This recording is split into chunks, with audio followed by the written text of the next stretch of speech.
Warmly welcoming you to How Does She Do It, the podcast, with me, your host, Jo Ferroni. Join me on my journey as I explore finding a gentle balance in both business and life, because being kind to ourselves is our superpower. My guest this week is Rameeza Rayner, who is an authentic and highly experienced cook and a truly inspiring teacher. Rameeza's Repertoire is her business that has bloomed from her love of cooking and encouragement from a friend to grow it into the business venture that it is today. How cool is that? Rameeza runs cookery workshops, empowering people to cook the flavourful food that they love. She specialises in teaching Indian and international cuisine to people of all ages, including Duke of Edinburgh cookery skills, and she focuses on packing a flavour punch. She also sells a very popular Friday curry in the Woking area of Surrey. Enjoy today's conversation where you'll hear how Rameeza's journey has progressed and all the variety that she's experienced along the way. She also touches on some of the benefits she felt from being on my mastermind programme, which was also so lovely to hear. Please check out the show notes for all of Rameeza's links, but if you'd like to peek right now before you get started, then find her over on Instagram at Rameeza's Repertoire. Enjoy the show. Rameeza, welcome to the podcast. How are you, my love? I'm very well, Jo. Thank you. How are you? I am good. All the better for seeing your lovely smiley face. Thank you. Likewise. Long time no see on the screen. Yeah, I know. It's been a funny old time though, hasn't it? Oh, completely. It's been odd, but I feel positive that we're getting out of it a little bit now. Things are changing. The roads are busier. Yes. The gym is busier. Yeah, fingers crossed we are heading in the right direction. Well, it is lovely to welcome you today, and I'm so looking forward to our conversation. What's wonderful is that I'm chatting with a few people like yourself who I know fairly well now and have worked with as well, but I don't know what you're going to say. It's brilliant. I'm really excited and very much looking forward to enjoying this conversation and learning new things about you and getting to share them with my audience as well. So thank you for coming. Oh, thank you for inviting me. So let's take it back, shall we? Let's take it back a little way before we get into what you're doing now. It would be really interesting to know what came before you started your own business.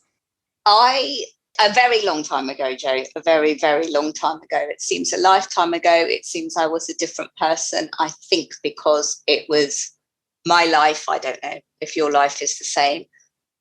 It's kind of a game of two halves for me because it's pre-kids and post-kids. And for me, actually, it was more pre-marriage because I was working in the city in insurance. I have a law degree. I was in insurance, and people will laugh because I'm dreadful with numbers, but somehow I ended up in insurance, which is numbers, but also policy wordings and stuff like that. So, it was fine. And that is where I met my husband in the same company, though not in the same area, same department. And I loved my job. I loved the people that I worked with. It was such a nice vibe, and I was very competent at what I did, and I love my job, actually. I really love my job.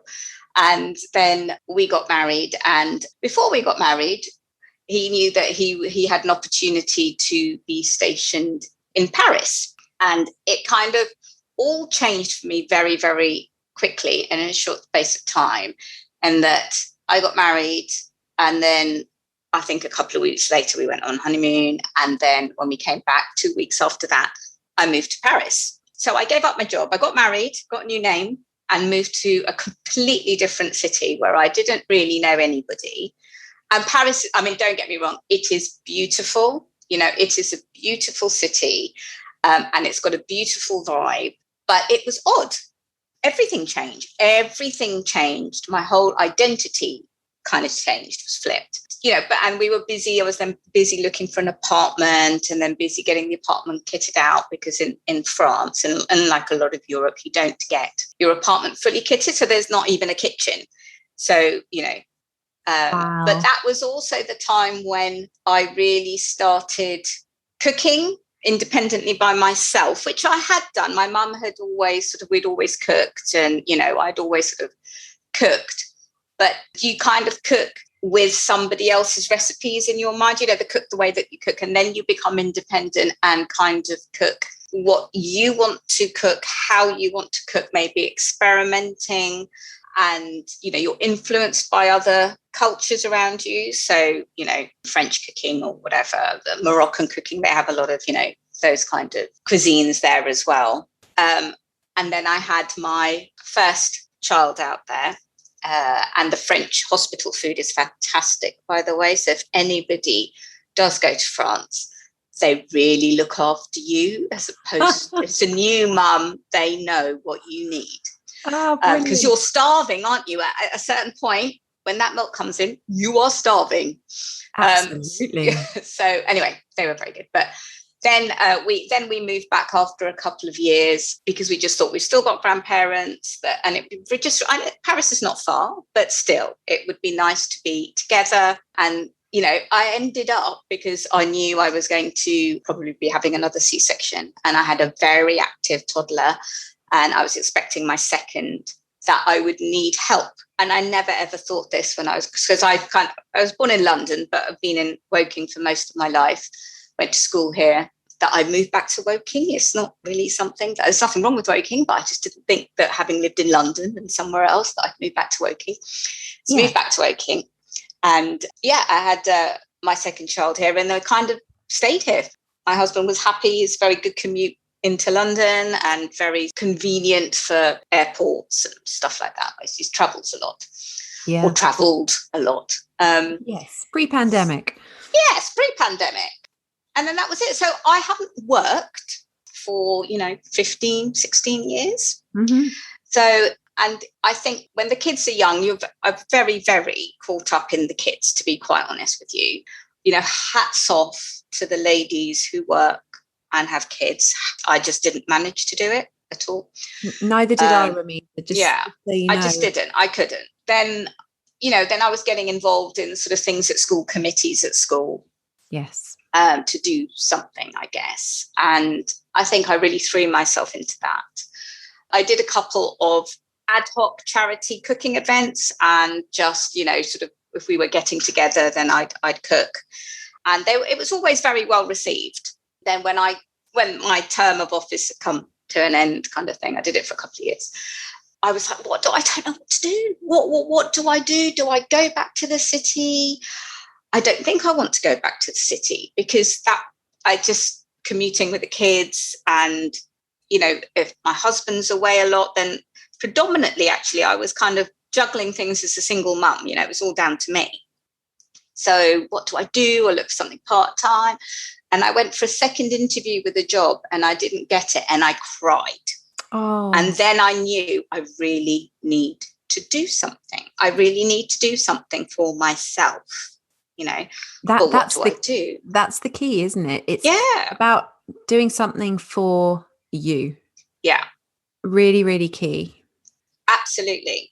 Because I think you get so caught up in being on a track, doing what your job, whatever your job is as a mum, if that is the path that you've kind of found yourself in. Yeah. But you need to find yourself again. So I didn't know what to do. I just didn't know what to do. And I was chatting to a friend, and she said, why don't you cook your curries, because everybody loves them. And I was like, nah, don't be silly. I have no business acumen whatsoever. For me, my worth was about being employed by somebody. That was, I had always done that. I was like, no, I can't do that. No. She went, I don't know. I think you could. You've got quite a market already. I reckon, it would go down quite well.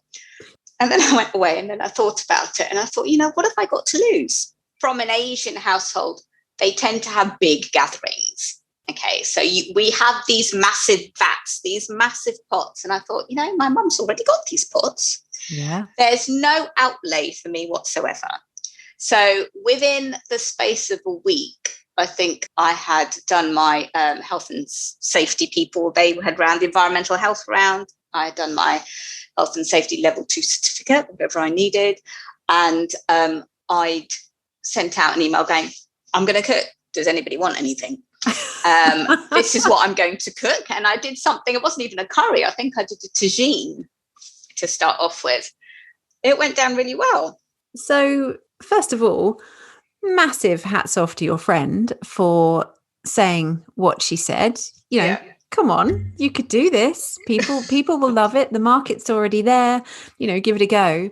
How did you feel when, obviously you weren't quite convinced at that point when she suggested it, but you went away and mulled it over.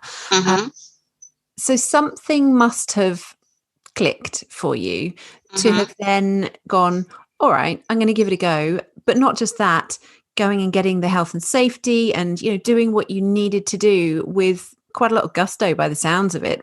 Did you almost just have a bit of a fire underneath you at that point and go, right, I'm just going to go for it? Yes, possibly. Also, if I set my mind to do something, I do tend to do it. Yeah. If I say I'm going to do something, I do tend to do it.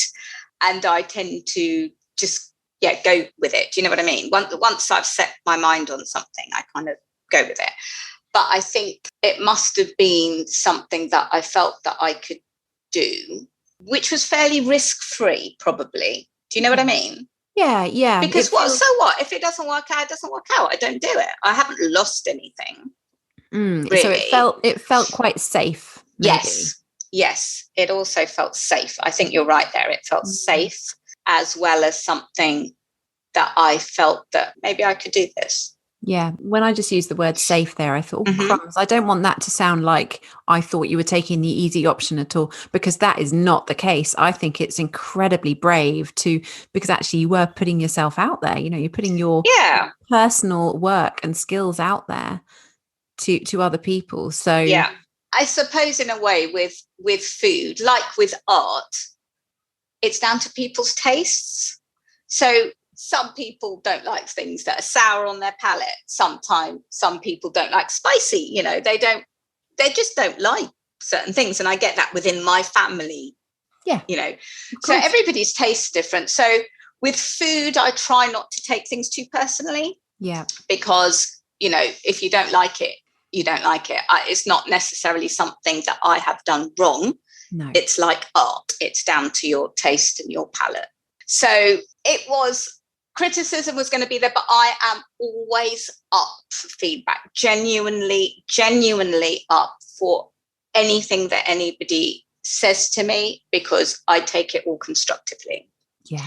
And what I have found is that sometimes people are very polite and they don't like to give feedback.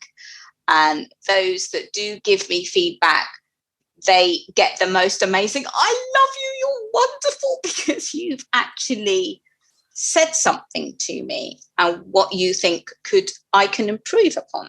Yeah. So I think you're essentially telling us how it was organically beginning to grow for you.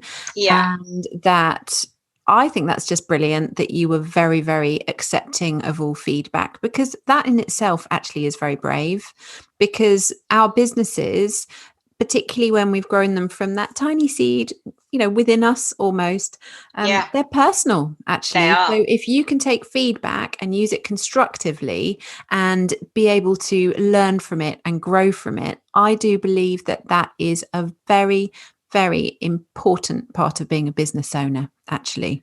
And, you know, most people they're not nasty about it at all.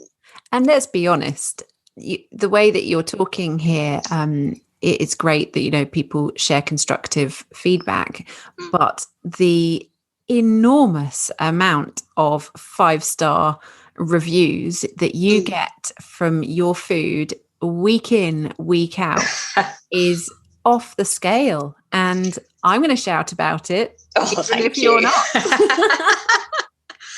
as I said, it's all down to taste, isn't it? So, you know, if they enjoy it, fantastic. It makes me happy.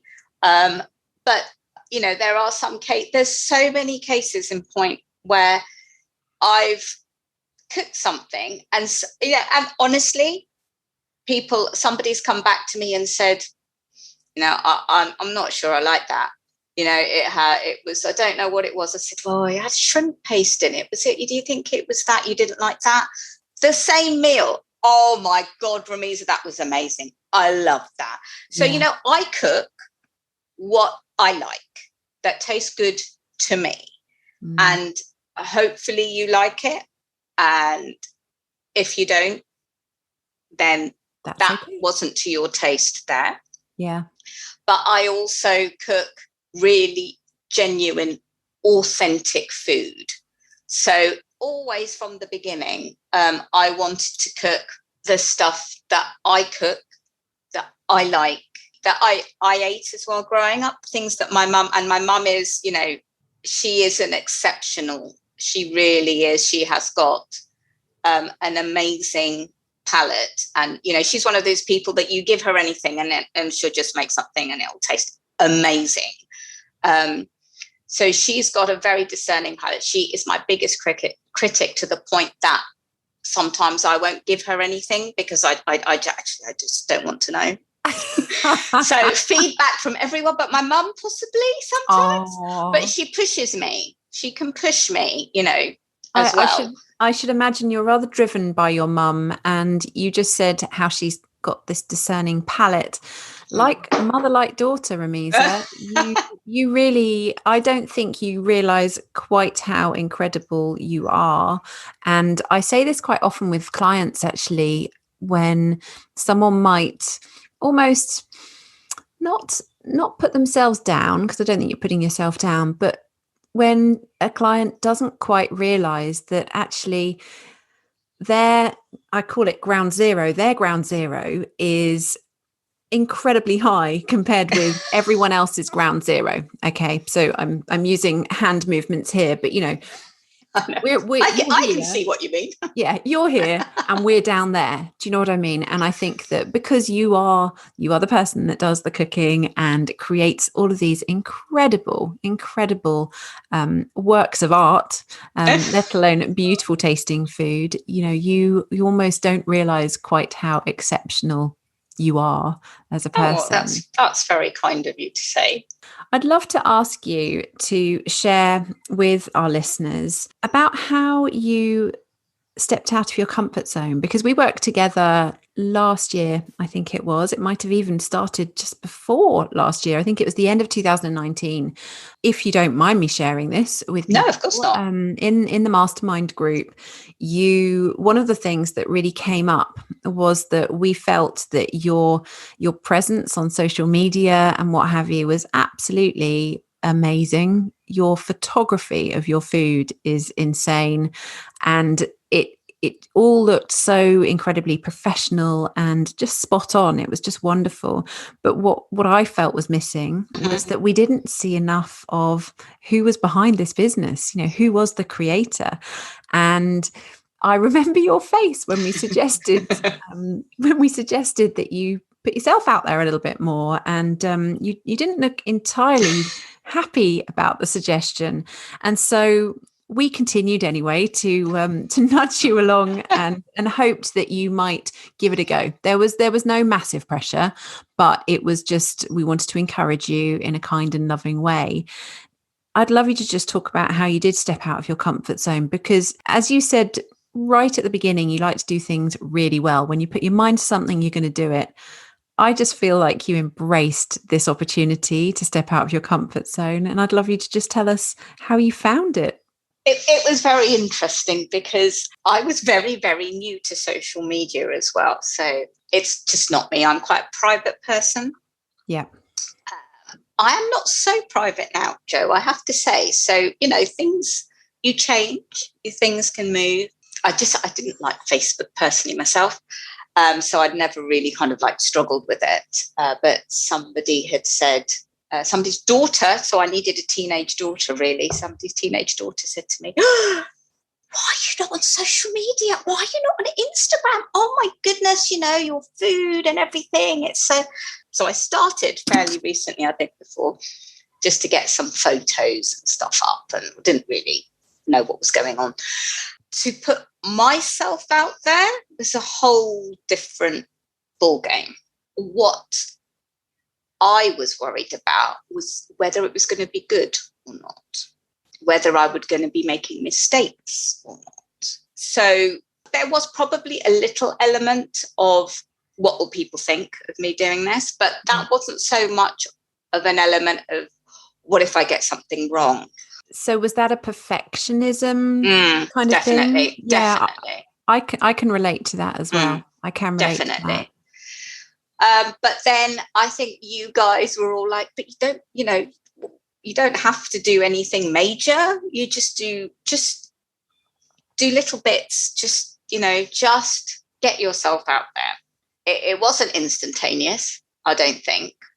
But, you give us goals with this. We've got a month, haven't we, in between now? Yeah. And if we want to do the goals that are suggested or what people discuss, then we do them. But it just was something that I sort of went, okay, let's just do it. And I think there is a massive difference between if you see my first ever, and I think it was an IGTV. I remember somebody was saying, Rameeza, why are you always frowning? You're frowning. And I'm like, I think I'm just concentrating so hard that I don't miss anything, that, I'm just frowing. I didn't know that. Yeah. Honestly, if you see, you can see I'm looking like a little bit angry. Which is really not me most of the time. Yes, but you know what I mean. Just for the listeners out there, I couldn't think of a less appropriate descriptive word of Rameeza. She is one of the happiest and most joyful people I have worked with. Oh, thank you. But I was concentrating. Clearly, it was my concentration frown. Yes. And then there's a stark contrast between then and if you look now. So I was like, I make sure that, my hair, and I'm not one of these vain people really, but I had made sure my hair was done, made sure that I had some makeup on. You made sure that my kitchen was absolutely spotless. And now, oh my goodness, you see me, I haven't been to the hair, you see my roots, no makeup, just, I don't know what's in the background of my kitchen, don't care, people walking in and out, don't care. I just get something up because I think, maybe they'd like to know how to do this. So it's not even, a lot of it's not even planned for me. It's, wow. I am instinctive. I work instinctively. I cook instinctively often. And I don't know if I'm just letting out a bit more of my creative side. Do you know what I mean? I do. I think that's just amazing. The fact that you talked about what you were hesitant about before, which was that fear of judgment and worrying about not getting it, say, perfect. Okay. Yeah. Those have just evaporated because those things were not important. And the main thing is that you do allow the creativity to flow out. And I think I said to you at the time that sometimes if we look too perfect, no one can actually relate to us anyway. And we want to be relatable. We want to be able to connect with people, connect with our audience and inspire them rather than them look and think, I have no chance of ever being half that good, so I'm not even going to bother. I think that's brilliant.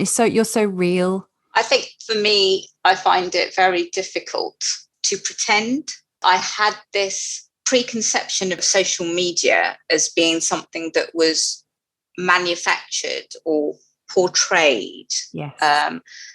And that's just not me, one. And two, I don't really want to go down that route. I don't care if it was like, oh, you're going to increase your business, you've got to do this. It's like, no, I have to do something that feels right for me. Yeah, authentically you. I have to stick to that. And everyone was like, look, just be yourself.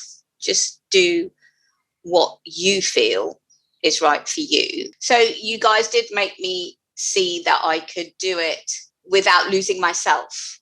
The other thing about business is that you're not really accountable if you're on your own. So if I didn't do it, who was to know that I didn't do it? But if somebody was saying to you, do it, see it, try it. And I'm the kind of person that's not going to go, nah, I'm not going to do that. I'm going to go, okay, let's see if I can do that. So maybe there is a little bit of, I'm competitive with myself. It doesn't matter what anybody else is doing, but I want to see whether I can do something sometimes. I did feel in the beginning it was a big effort, because the more you do something, the more comfortable you are with it, the more you find your niche. Now it seems a bit more natural.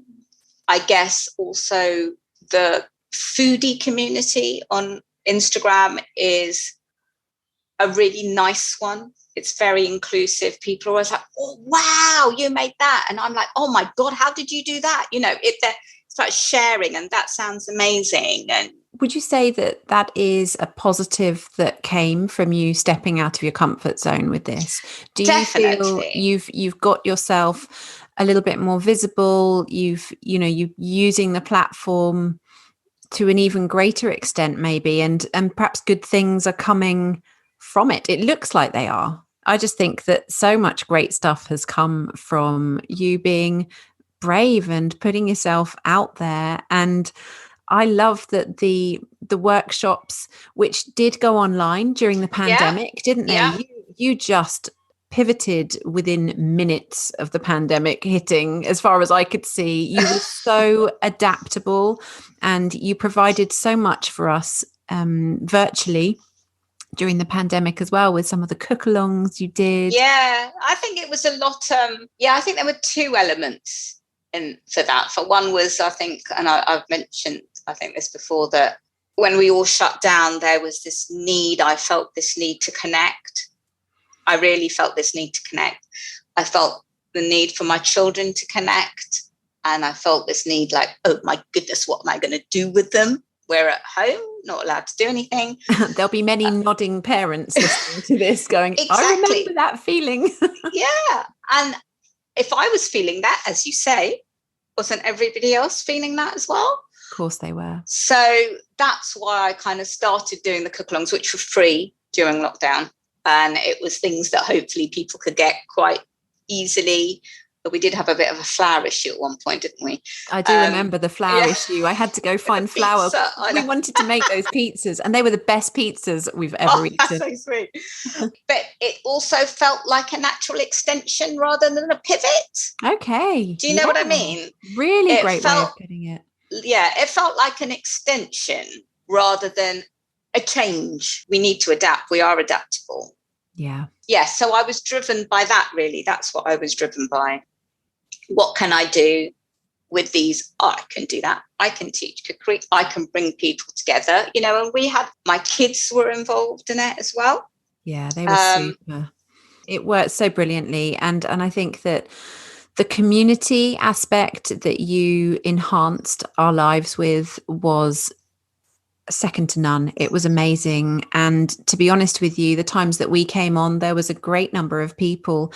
And even if it had just been us and you, it would have been novel and exciting anyway, because we were all so I was going to use the word trapped. That's not really the right word, but you know what I mean? We were all in our own homes at that point.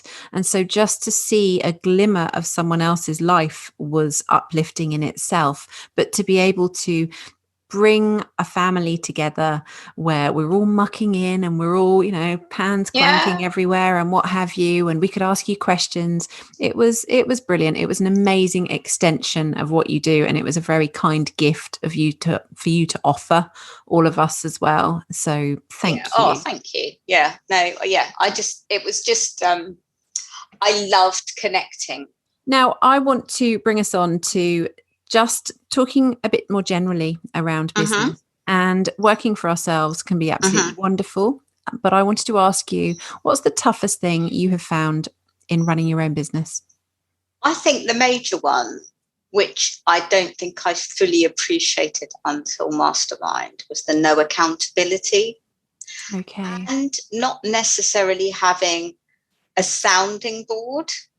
But I think the toughest is no accountability. If I don't want to do things, I don't have to do things. Yeah, no one's telling you. No one's breathing around your neck or giving you the deadline, are they? Which I always think in the past, there were times when I thought, oh gosh, I've got too much on. I can't even make that deadline. Oh, you want your director to go away. But then I believe very much like you, actually, that that would be quite nice now. Tell me when you need it done by. I know. I think maybe you're a bit like me, where we need a little bit of pressure. Yeah. Like, I don't do badly under pressure. Not too much pressure, but some pressure sometimes. Yeah. So I think some pressure is a little bit healthy, actually. Not taking it to that extreme where you're so stressed, but exactly. Yeah, just that little, I guess, nudge is that word that's come back to me again. Yeah. So I'm glad that we were able to help you with that lack of accountability you were experiencing when you came on the mastermind. That's brilliant. And there's got to be a good thing. There are probably multiple good things, but what would you say is the best thing about working for yourself? For me, it's just the freedom to do what I want, to be creative, and the flexibility with time. I just do think that if I was employed somewhere, that's a whole other pressure. And I think on top of kind of where I was personally with my life, with my husband not necessarily being at home a lot, and 2 younger kids as they were then, I would have had to take on somebody else from outside to help me, which I personally didn't want to do. So just the flexibility, to be able to do what I want to do when I can do it. Yeah. I think that's huge, absolutely huge. And I don't think you're going to be the only person to give that answer, actually, as we progress through the episodes. So I have one more question, and I'm asking this question at the end of every chat on the podcast. And that is this. As you know, the name of the business is How Does She Do It? Because I do believe that she doesn't do it all. I don't think we can do everything. Is there any chance that you could tell me what you do or maybe don't do to ensure that you remain on track with your life, being healthy and happy? Recently, I have started some outside help to look after myself physically. Yes. With all my, I call it mad cooking, because it is mad cooking, as in that I am full steam, because I cook everything fresh. And possibly in my previous kitchen, I didn't have the right setup. I'm of petite stature. I have massive pots and stirring a lot and doing things properly. So I like to cook authentically, properly how it's meant to cook, which is a lot of effort. It's very physical, isn't it? It's very, very physical. And I don't think people necessarily will all realise how physical it is, because I remember you explaining it to us in the mastermind, and your poor body takes a lot of pressure. It does, because I do it. I mean, there are ways to do it, but I just don't think you get the same flavour. I'm really sorry. I just don't think you get the same. And I am all about flavour. So I'm getting treatment regularly. I have practiced yoga for many, many, many, many years, but it has kind of slipped from my priority a little bit. But I am bringing that back. You can regain your flexibility at any point. It's not like after a certain age, that's it. It goes. You can actually bring it back and you can maintain it, which I hope is true, because I've realised how very, very inflexible I have become.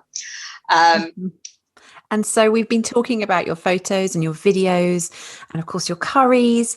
Where can people find you on social media? On Instagram and Facebook as Rameeza's Repertoire. Lovely. And on my, I have a website, rameezasrepertoire.com. Brilliant. We will put those details in the show notes as well.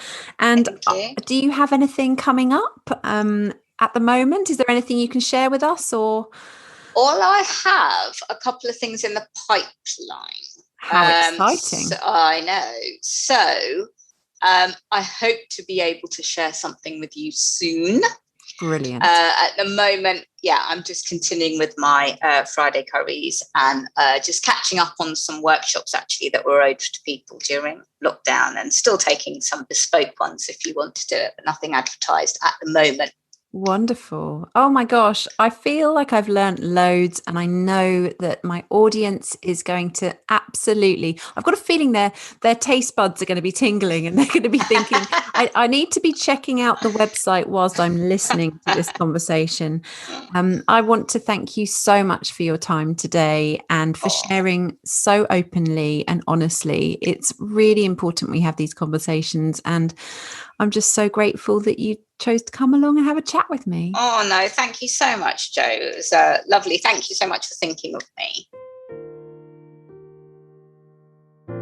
Thank you so much for listening today. I really hope you enjoyed the episode. If you did, I'd love you to take a moment to share and subscribe too. Come and join me over at How Does She Do It Life on both Facebook and Instagram. And until we speak again, I wish you a wonderful week ahead.